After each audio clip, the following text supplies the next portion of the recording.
Imagine waking up tomorrow and your body decides to hit the rewind button on every rep you ever did, erasing the sweat, the strength, the confidence you built over years. What would that feel like? Would you notice it in the mirror, in the way you breathe up a flight of stairs, or in the sudden heaviness of a simple push-up? In the next few minutes, I'm going to walk you through exactly what happens when you stop training. From the first hours of withdrawal to the slow, often invisible changes that take place over weeks and months. By the end, you'll understand why the off-season can feel like a loss of identity, and more importantly, how you can protect yourself from the hidden pitfalls that most people never even think about.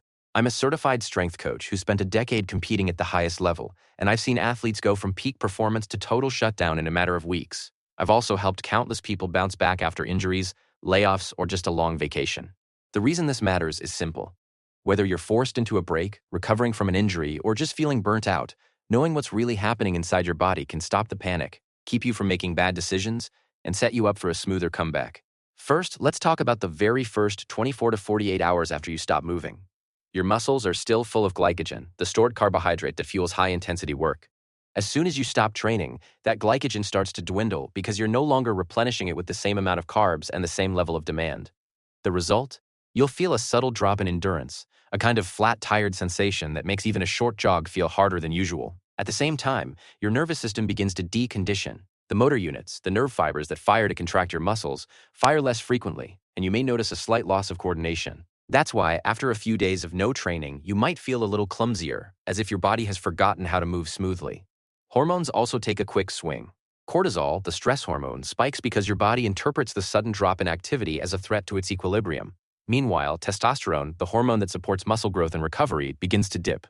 This hormonal shift can affect your mood, your appetite, and even your sleep quality. Blood flow changes as well. The capillaries that were constantly being recruited during exercise start to shrink a bit, and you may notice a small increase in your resting heart rate.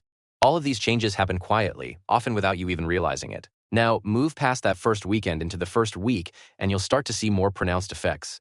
Muscle atrophy, the shrinking of muscle fibers, begins at a rate of about 0.5% per week. It sounds small, but after a couple of weeks, you'll notice tighter shirts and a loss of that hard feeling you were used to. Your cardiovascular system isn't spared either. Your maximum oxygen uptake, the gold standard for aerobic fitness, can drop by 5 to 7% each week you're inactive. That means everyday activities like climbing a flight of stairs or carrying groceries start to feel more taxing. Your resting metabolic rate, the number of calories you burn at rest, also slows down, making weight gain easier even if you haven't changed your eating habits. Meanwhile, the synovial fluid that lubricates your joints is produced less, leading to a subtle stiffness that can become more noticeable as weeks pass. What's fascinating is how these systems are interconnected. As muscle size shrinks, the demand for oxygen drops, which in turn eases the workload on the heart, reinforcing the decline in aerobic capacity. The hormonal environment that favors catabolism, the breakdown of tissue, becomes more dominant, further accelerating muscle loss. And because you're moving less, your insulin sensitivity drops, meaning your body becomes less efficient at handling carbs, setting the stage for increased fat storage. At this point, you might be thinking about the practical side of things. How do you know if you're on the right track? What can you do right now to slow down this cascade? Share your thoughts in the comments. I really want to hear what you've experienced when you've taken a break from training. Beyond the first month, the body continues to adapt, but the rate of change slows. By the end of the third month, you could be looking at a loss of roughly 15% of your original muscle mass if you've done nothing to stimulate it. Your heart stroke volume, the amount of blood pumped per beat, decreases, causing a modest rise in resting heart rate that can linger even after you resume exercise.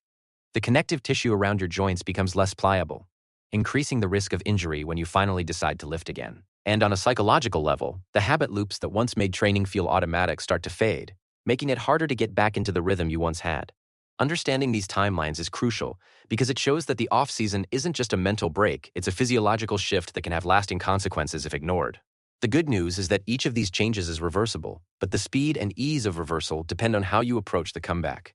You'll hear more about the strategies to preserve your hard-earned gains and the science behind a smart re-entry later on. If you're finding this insight eye-opening, consider subscribing so you don't miss the next part where we dive into the exact protocols that let you hit the reset button without losing everything you built. So let's talk about the hidden lever that can turn a dreaded shutdown into a strategic pause.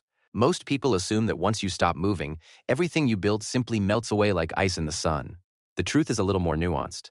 Your body is constantly negotiating between preservation and adaptation. And if you give it the right signals, you can actually retain a surprising amount of what you earned while you're away from the gym. First, think about the neuromuscular connection. Even when you're not lifting, your brain still remembers the pathways it forged through years of practice. Those motor patterns don't disappear overnight. They linger in the spinal cord and cortex, ready to be reactivated the moment you decide to move again. The key is to keep those pathways lightly stimulated. Simple activities like bodyweight squats, a few push-ups, or even a short walk with purposeful movement can keep the neural circuitry humming. It's not about building new strength, but about preventing the use it or lose it signal from going into overdrive. Next, consider your protein intake. When you're in a period of reduced activity, the body's demand for amino acids drops, but the need to preserve existing muscle tissue remains. By maintaining a modest protein target, roughly 1 gram per pound of body weight for most active individuals, you give your muscles the building blocks they need to stay intact.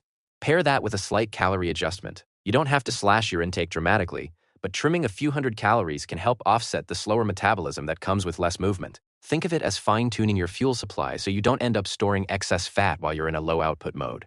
Cardiovascular health is another area where a gentle approach pays dividends.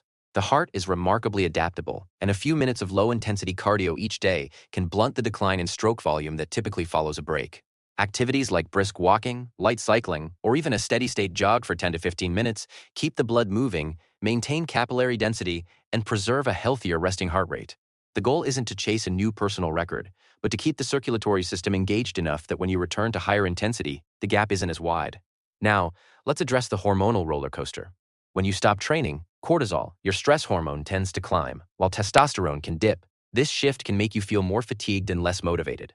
One of the most effective ways to counteract that is to prioritize sleep and stress management. Aim for 7 to 9 hours of quality rest and incorporate relaxation techniques such as deep breathing, meditation, or even a short yoga session. By keeping cortisol in check, you protect not only your muscle tissue but also your mental clarity, which is crucial for a smooth comeback. Mobility and joint health often get overlooked during a break, yet they're essential for preventing injury when you ramp back up. The synovial fluid that lubricates your joints is produced in response to movement, so a lack of activity can make you feel stiff. Simple, dynamic stretches, leg swings, arm circles, hip openers, performed daily can keep that fluid flowing. Additionally, foam rolling or using a massage ball for a few minutes each day helps break down adhesions and promotes healthy connective tissue. Think of it as maintenance work that keeps your body ready for the next load. All of these strategies together create a safety net that dramatically slows the rate of loss. Scientists have shown that with minimal but consistent stimulus, you can keep muscle loss to well under 0.5% per week, compared to the typical 0.5 to 0.8% when you go completely cold turkey. That difference adds up over months, meaning you'll have a much smaller gap to close when you finally decide to train again. So, what does a smart re-entry look like? Imagine you've taken a 6-week pause. You return with a plan that respects the loss you've experienced while leveraging the preserved neural pathways and cardiovascular base you've maintained. The first week should focus on reestablishing movement patterns with low volume and high frequency. Think 3 to 4 sessions of full body work, each consisting of compound movements at roughly 60% of the load you used pre-break. Keep the rep range in the moderate zone, around 8 to 12 reps, and prioritize perfect form. This approach reawakens the motor units without overwhelming the tissues that have adapted to a lower load. In week 2, you can start to increase the load slightly, perhaps moving up to 70% of your previous max, while reducing the frequency to 3 sessions. Introduce a few isolation exercises to target any muscle groups that feel particularly weak. By week 3, you should feel comfortable adding a 4th day and pushing the intensity to around 80% of your former peak. Throughout this progression, listen to your body. If you notice excessive soreness, joint pain, or a lingering sense of fatigue, dial back a notch. Recovery is still crucial, and the heart of a successful comeback is patience. Psychologically, the biggest hurdle is often the mental narrative that you've lost your gains. This mindset can sabotage your effort before you even step onto the floor. To combat that, set micro goals that celebrate incremental improvements, like adding a kilogram or 2 to a lift or shaving a few seconds off a run. Celebrate those wins publicly if you're comfortable. Post a short update in the comments or share a quick clip on social media. The positive reinforcement reinforces the habit loops that make training feel automatic again. Now, let's circle back to the core insight that can change how you view any off-season. The body isn't a fragile house of cards that collapses the moment you stop training. It's a dynamic system that thrives on balance. By integrating light movement, adequate nutrition, sleep, and stress management, you create a buffer that preserves most of what you earned. When the time comes to return, the transition feels less like a climb out of a deep well and more like stepping back onto a familiar path. What do you think about these approaches? Have you ever tried a low-intensity maintenance phase during a break? And if so, how did it affect your comeback? Drop your experiences in the comments. I love reading how different people navigate this part of the journey. If any of this resonated with you, a quick like lets the algorithm know that you found value here, and it helps more folks discover these insights. And of course, if you haven't already, consider hitting that subscribe button so you won't miss the next episode where we break down specific workout templates, nutrition timing tricks, and mental strategies to accelerate your return to form. Remember, the goal isn't to avoid every setback. Life will always throw curveballs. The goal is to equip yourself with tools that make those curveballs manageable so you can stay on track without sacrificing the hard work you've already put in. Stay curious, stay consistent, and keep the conversation going. Until next time, keep moving, even if it's just a little, and you'll be amazed at how resilient your body truly is.